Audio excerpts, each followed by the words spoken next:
Ever have enough time to play it all? You know everybody wants to walk in someone else's shoes. Everyone's forgot who they are. Such a crime to waste his time away.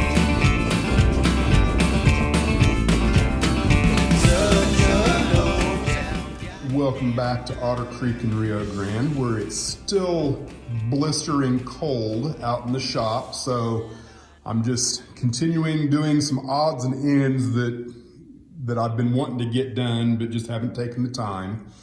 One of the things that I'm gonna do is I'm gonna move these two push buttons. Right now, those buttons are on, you know, I guess you would say the southeast side of the layout, but they actually work two switches down at this end. And so it's kind of inconvenient, you know, if you're swapping out cars down there to have to walk 3 or 4 steps back over here to push a button. Now, the reason that I put them over here is because of this ribbon cable. And what's going on is I'm making use of 2 input outputs of LCC. And you know, I don't want to run this ribbon cable all the way over there just for 2 lines.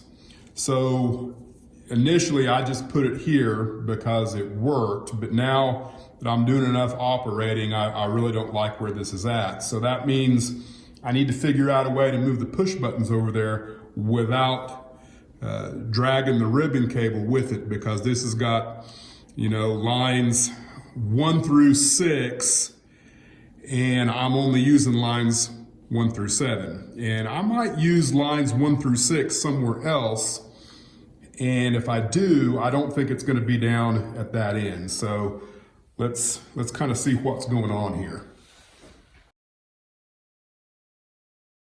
All right, so what I want to do, I want to leave the breakout board down here and then figure out a way to get these lines down to the push buttons, which will be down at the other end. So I actually need a total of 6 lines, 6 wires coming from somewhere over here back over there where they'll plug back in. So I think I'm gonna end up doing some cutting and some soldering and some splicing some wires onto this, and have to think about it a little bit to make sure I know what I want to do. I know for sure that I want the breakout board right here. Another thing I would like to do, if I have time and it works, is I think I want to go ahead and attempt to move this panel over here in the bend. And the reason why, you know, if I'm over here doing anything in the west yard, it's kind of handy to be able to, instead of turning around, maybe just push a button to the left of you as you're facing that way. And then if you're working here in this area, again, all you have to do is reach to your right and push a button as you're facing that direction. That's at least the idea. And you know, there's really nothing wrong with where it is now, but I would like to try it in another location just to see if I do like it better there. And the only real issue with that, the reason why I haven't done it to this point, is because these button quick links, this is an LCC RR Circuits product, they stick out pretty far. And I'm not sure that I've got enough room or I can manipulate the area there in such a way that tortoise, you know, I already know that there's not enough distance between the fascia and the tortoise for this to fit. So that's something to consider. Now it won't be an issue once the fascia is up, because there's actually going to be like a 4 or a 6 inch river that's running all the length here, but that has to go in before the fascia, and of course this got to go in after the fascia, or at the same time anyway. So I think I might try that if I can take this out easily enough and just see if there's some way I can maybe just miss that tortoise. I'd like to put it in there. I might also be able to, maybe put some kind of shim or something in there. Who knows, maybe even put the plywood for the river in there. That's a whole nother thing I could do, I just thought of. We'll see what happens.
After some consideration and thinking about the logistics of, doing anything other than the ribbon cable, I came to the realization that it was far easier to run the ribbon cable, and there was also an advantage. With this breakout board here, I can add anything from line 1 through 6 and route it to a panel up here. And I've got the same thing going on at the other end where, if I want to use lines 1 and 2 here, I can use lines 3 and 4 down at the other end. And where that might become relevant would be, if I want to add some automation, maybe some sound automation or something like that, where maybe down at the mine end, maybe, I don't know, there's just all kinds of possibilities you could do with a push button or some other device associated with this line. So now I have the ability to siphon off, the other 6 lines associated with that tower LCC, which, is much better idea than what I originally thought I was doing.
Yes, it's ugly, but it's a prototype.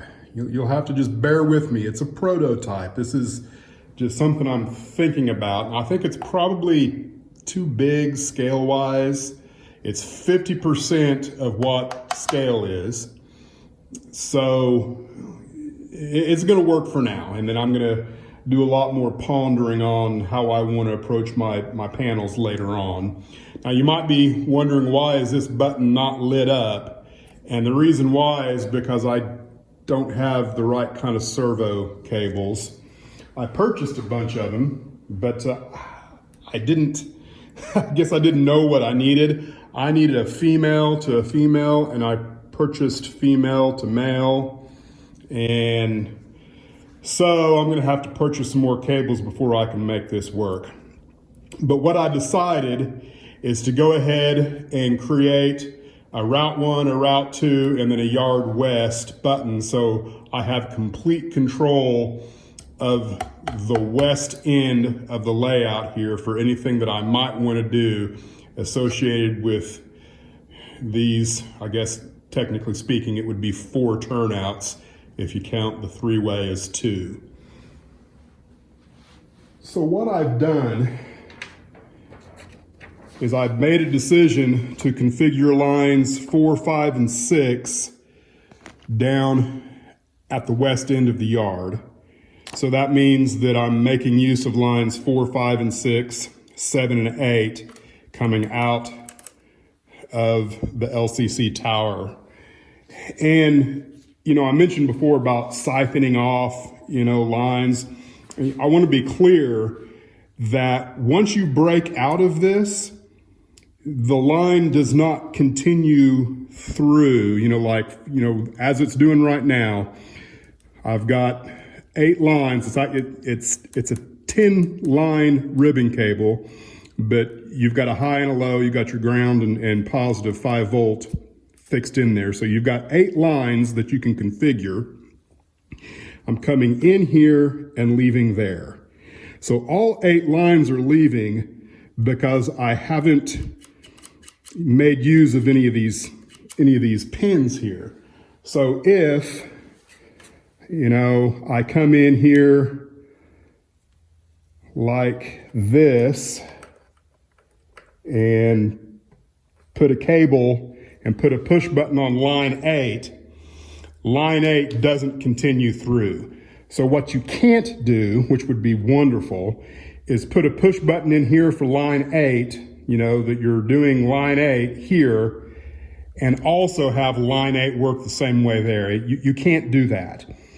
But I can still take lines 1, 2, 3 out of here and make use of a push button somewhere here, because those lines will then break out before they travel down to the west end of the yard. I hope that kind of makes sense. Now, I'm going to leave this here for now because it doesn't really matter one way or the other. I can absolutely take this cable and plug it directly into the node and bypass all this. But, I'll make the decision to do that either if and when I need to use this somewhere else, or if I make a decision what I want to do with lines 1, 2, and 3. Now, the next thing I need to do is go ahead and configure the new push buttons for the west end. And instead of doing that with the Raspberry Pi around the corner at my workbench, I'm going to plug in with my LCC buffer underneath Silver Gulch and do it to where I can have my laptop right next to my work and kind of get instant feedback without having to walk back and forth from the push buttons to the computer. So it's going to be real simple. All I need to do is remove this, which I think is the node to a frying pan. Sounds like it. They've lost connection. And this will just go in here just like this. Hard to see. And then this gets connected here. And then now everything's talking to itself again. And then here is the USB cable that goes to the computer.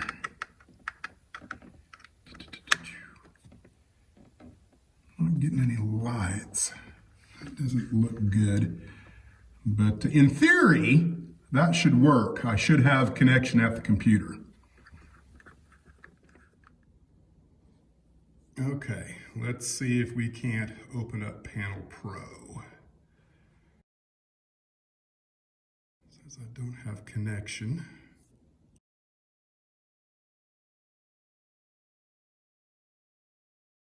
All right, now it looks like we're connected. And we're going to go to OpenLCB and we are going to configure nodes. Here are all of the nodes.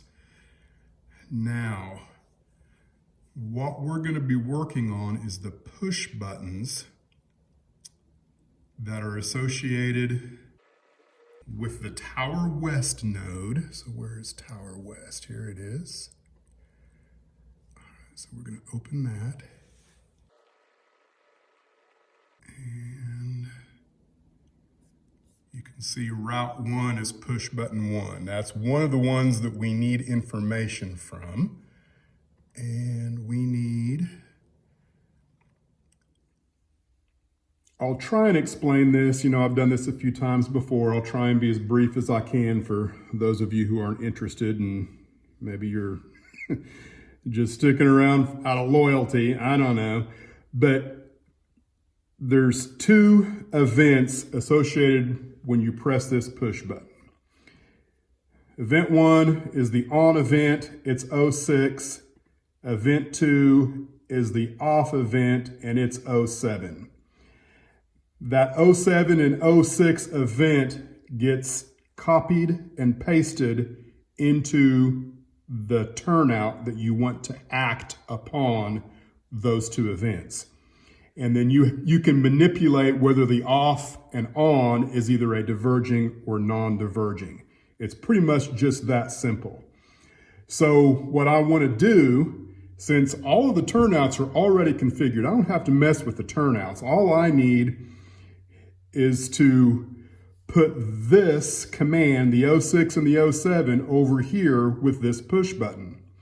So making sure that I'm in the produced event section, and I've already configured this as an input, which is just real simple. You got output here, it says none. We're going to use it as an input. So the input function is normal, it's low. It comes configured that way already. So all we have to do is over here, event 1, which is the on event, we're going to copy. Then we're going to come over here and we're going to paste into, oops, that was 4. We want event 1. We're going to paste there. That's what we want, and we're going to go ahead and write it. Now we're going to come back, event 2. We're going to copy event 2, and we're going to paste, and we're going to write. Now event 3 is jacked up, or no, I never did write it. So as long as I don't do anything, it should be okay. I mean, I'm going to have to write it though. So what should it be? A6, this should be A5. Here's what I'm going to copy this. I'm going to paste it into here. And this should be a 5. Now I'm going to write.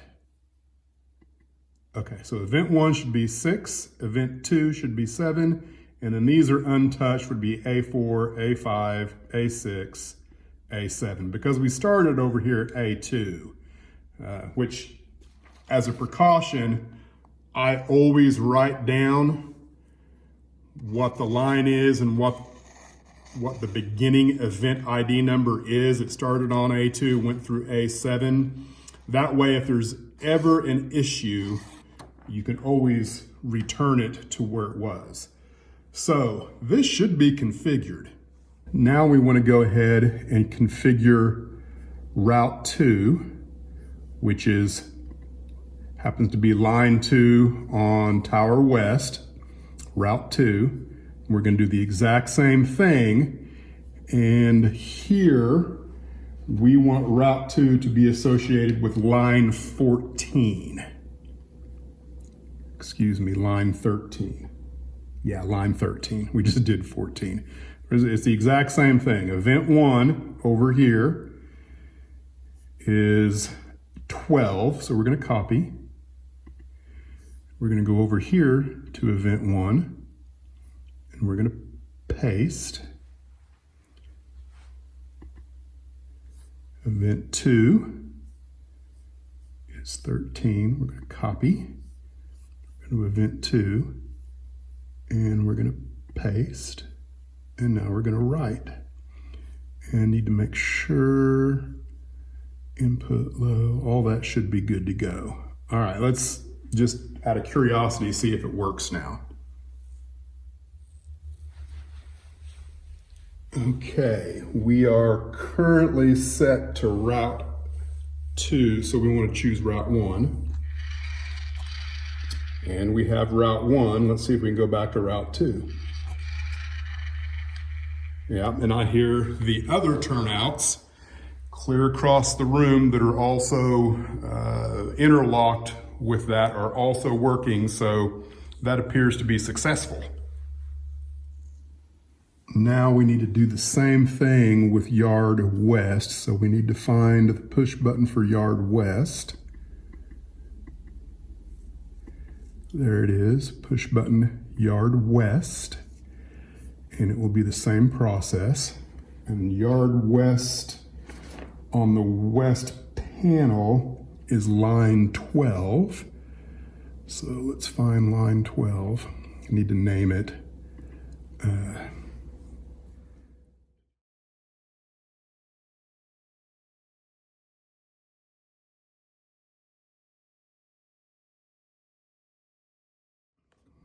Okay, same process.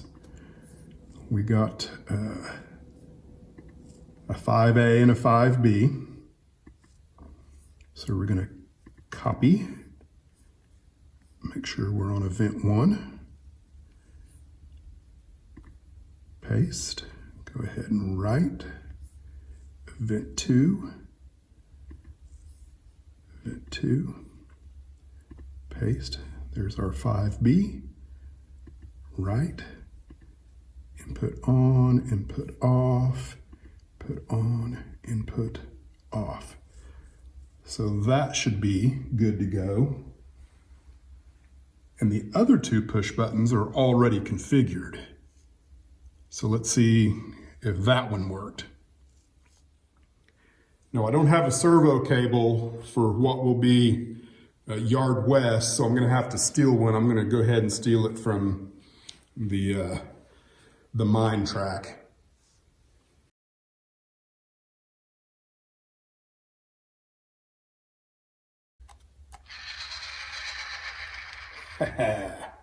It indeed worked.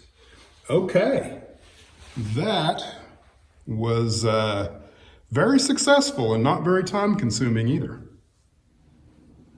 In closing, I thought since this video ended up being kind of heavy on the LCC, I would attempt to clarify something that may have been a little confusing during the video.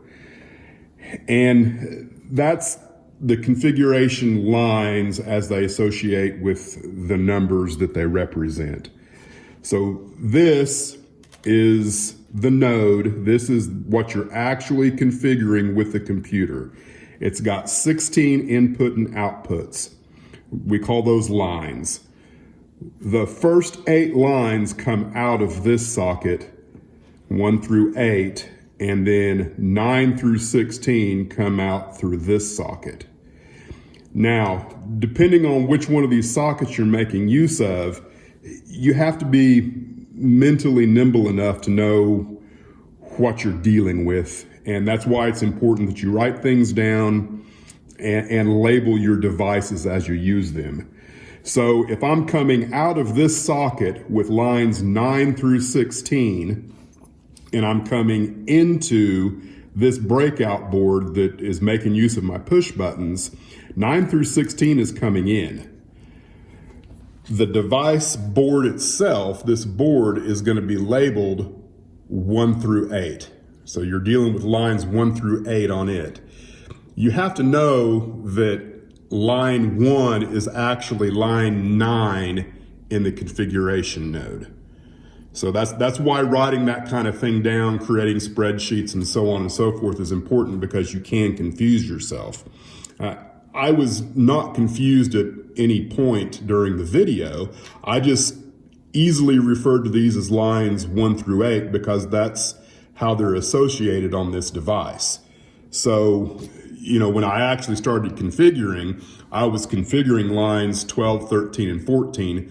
15 and 16 were already configured. Now, in the same way that this works, this is a stall motor driver. This is what actually provides the power and the configuration to your tortoises. And it works the same way, where if you come out of the node, the configuration node, and you go into the stall motor driver, it then breaks out into 2 separate sockets of 4.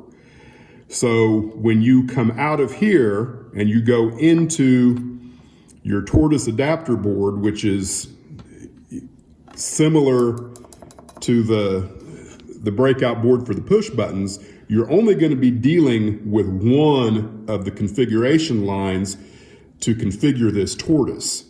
But you've got 4 lines passing through so that you can manipulate 4 different tortoises. And then you configure these pins here in the same way that you plug in a push button here. And when you jump these across, now you know you're dealing with lines 1, 2, 3, and 4, which could be any one of the 1 through 16 here, depending on which socket you've come through. So if you're coming here, 9 through 16, you're going to come out 9, 10, 11, 12 here, 13, 14, 15, 16 here. So that's how it kind of works. And, I'll talk a little more about this as I move forward with Maroon Creek. This is, for the person who maybe is armchairing right now, and maybe they're thinking about command and control, and they like electronics, they like that kind of thing. This is a good system if you like that kind of control for your model railroad. Well, I think that's going to do it for this video. I'm going to wrap up here. And, I had no idea I was going to completely reconfigure the panel on the west end of the layout, but I'm glad I did, because that's going to improve the functionality of the whole thing here in Frying Pan. So once again, I encourage you to like, share, subscribe. Thanks for watching, and we will see you sometime soon on the Otter Creek in Rio Grande.